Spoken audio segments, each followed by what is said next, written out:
Story विषय सुनते से स्टोरी कहबाके चाहूची।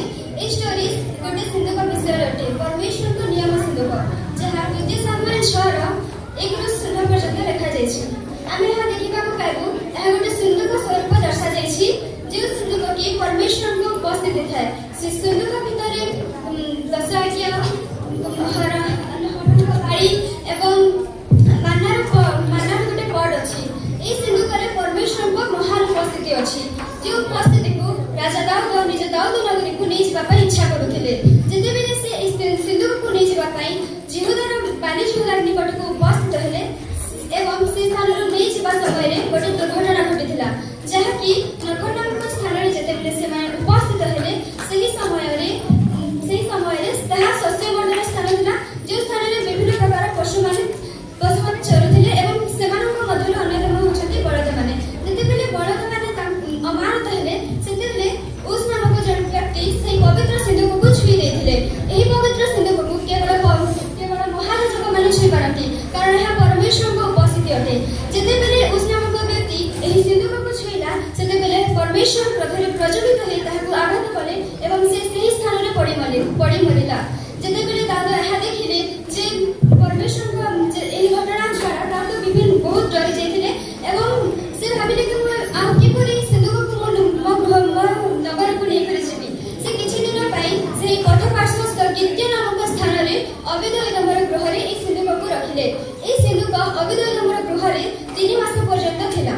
सेही समय रे जेते बेले परमेश्वर को उपस्थिति एही सिंधुक अबेद-एदोमर गृह रे थिला सेही समय रे अबेद-एदोमर गृह रे परिस्थिति संपूर्ण रूपे बदली गला। परमेश्वर से गृह को आशीर्वाद कले एवं परमेश्वर से गृह समस्त प्रकार समस्या असुविधा को संपूर्ण रूपे बदलाई देले। एही परि भाबरे जेते बेले एही स्टोरी को एही कथा राजा दाऊद जानिले से पुरी थरे इच्छा कले जे मु परमेश्वर को से उपस्थिति नियम सिंधुक को आपण नगर को नेकी जिबी। पुरी थरे से 30,000 लोकन को एकत्र करी सेही गिद्य नामक स्थान रो अबेद-एदोमर गृह को गले। जेते बेले से अबेद-एदोमर गृह को गले एवं 4टी सिंधुक बाहिनी ए सिंधुक को नै आसीबार 6 पाद बड़ा पड़ले बेले से राजा दाऊद गोटे हृष्टपुष्ट पशु को बलिदान कले एवं एही हृष्टपुष्ट पशु परमेश्वर को देश बलिदान करबा पड़े से नाची नै परमेश्वर को महिमा करी जाउथिले।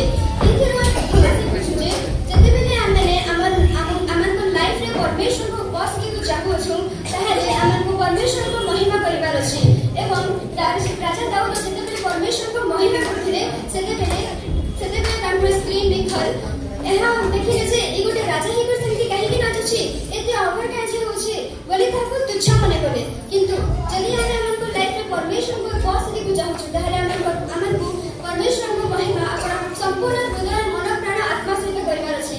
जे केहि भी हमन को कहलु ई एते मलमल अछि काजे ई काजे तो अफर होछि ई बहुत अफर एक्टिंग करूछि।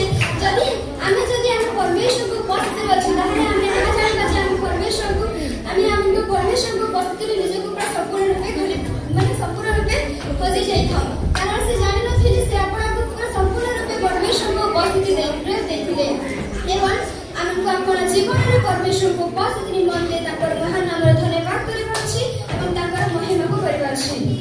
Thank you.